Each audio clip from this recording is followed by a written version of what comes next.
दोस्तों जय श्री राम। यदि आप पैसा, प्रसिद्धि, स्वास्थ्य आदि मांग रहे हैं तो यह सब स्वार्थी है। बात यह है कि आप जो भी इच्छा करते हैं वह नियत समय में पूरी हो जाएगी, चाहे कोई भी इच्छा हो। यह सिर्फ समय का सवाल है। यह आज या कल या अगले जीवन में पूरी हो सकती है, लेकिन यह पूरी हो जाएगी। उसके लिए प्रार्थना करने की आवश्यकता नहीं है। यह एक स्वचालित प्रणाली है। आप इच्छा करते हैं और सिस्टम इसे पूरा करने के लिए एक तंत्र विकसित करता है और इसके लिए एक समय तय करता है। कृपया समझें कि यह ब्रह्मांड एक प्रणाली पर काम करता है। कर्म वही व्यवस्था है। मान लीजिए कि एक व्यक्ति ने अपने पूरे जीवन में लोगों को लूटा और एक दिन उनका निधन हो गया। अब उसके अगले जन्म और आने वाले जीवन में वह इन सभी लोगों को वापस भुगतान करने वाला है। यही कर्म का नियम है। अब जब यह व्यक्ति एक और जन्म लेता है तो वह अजनबियों को स्पष्ट कारण के लिए पैसे खो देता है। अब यह व्यक्ति सोचेगा कि मेरा भाग्य खराब है, मैं बिना किसी कारण के लुट गया और भगवान को मेरी मदद करनी चाहिए। वह प्रार्थना भी करते हैं, लेकिन क्या भगवान उक्त व्यक्ति की इस नीति को रोक सकते हैं? नहीं, क्योंकि यदि वह ऐसा करते हैं तो यह उसकी अपनी प्रणाली को भ्रष्ट कर देगा। उक्त व्यक्ति अपने अंतिम जीवन में लोगों से ली गई हर चीज का भुगतान करने तक पैसा खोता रहेगा और इस मामले में भगवान कभी मदद नहीं करेगा। यदि कोई व्यक्ति किसी कारणवश बीमार है और भगवान से प्रार्थना करता है कि वह उसे ठीक करे और उसका पूर्व कर्म उसे अनुमति नहीं देता है, तो फिर से भगवान बस नहीं सुनेंगे। यह जीवन में हर स्थिति पर लागू होता है। कभी कभी हम अपने लिए नहीं, लेकिन अपने निकट और प्रिय लोगों के लिए प्रार्थना करते हैं।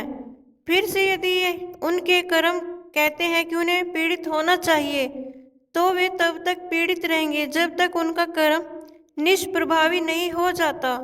याद रखें, प्रकृति कभी भी अपनी प्रणाली में हस्तक्षेप नहीं करेगी। दूसरा, प्रकृति प्रार्थनाओं का जवाब देती है यदि प्रार्थना उसके सिस्टम में हस्तक्षेप नहीं कर रही है। हम सभी एक शांतिपूर्ण और समृद्ध दुनिया चाहते हैं। अब मान लीजिए कि कोई सभी की भलाई के लिए प्रार्थना कर रहा है। इस मामले में वह स्वार्थी नहीं हो रहा है। जो कुछ भी वह मांग रहा है वह मानव जाति के अधिक अच्छे के लिए है, लेकिन फिर से यह संभव नहीं है, क्योंकि इस धरती पर हर किसी को अपने कर्म को सहन करना पड़ता है। यह फिर से सिस्टम को छेड़ने की कोशिश करने जैसा है। यही कारण है कि ये प्रार्थनाएं काम नहीं करती हैं। तीसरा, माँ प्रकृति में आपका विश्वास है। हर कोई कहता है कि भगवान में विश्वास करता है, लेकिन विश्वास केवल एक मुट्ठी भर करते हैं। इस उदाहरण को लें, किसी से भी पूछे कि क्या वह भगवान में विश्वास करता है या नहीं, 90% लोग कहेंगे कि वे करते हैं।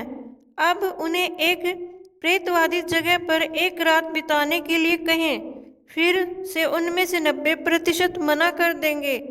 क्यों कर? जब वे भगवान को मानते हैं तो उन्हें उस पर भरोसा करना चाहिए कि वह उन्हें बचाएगा, है ना?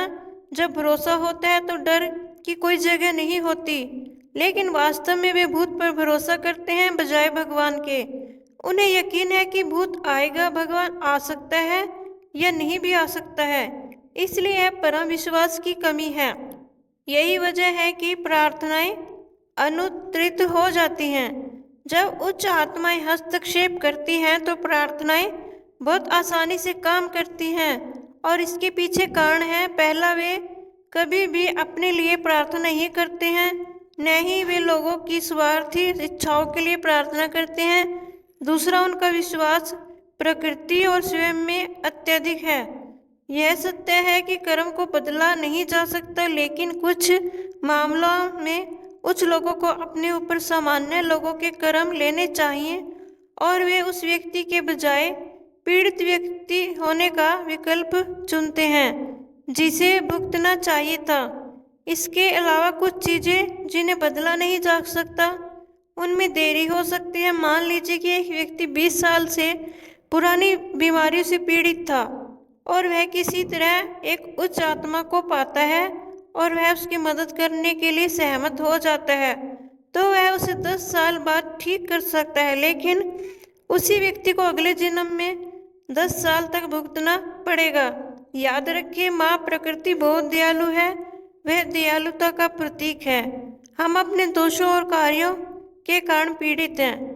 प्रकृति उच्च आत्मा को पृथ्वी पर भेजती है ताकि वे लोगों को सही रास्ता दिखा सके, ताकि लोग अपने आज के कार्यों को सही कर सके, जो अंततः उन्हें कष्टों से बचाएगा। हमें ज्ञान देने के लिए माँ प्रकृति से प्रार्थना करना सबसे अच्छी बात है।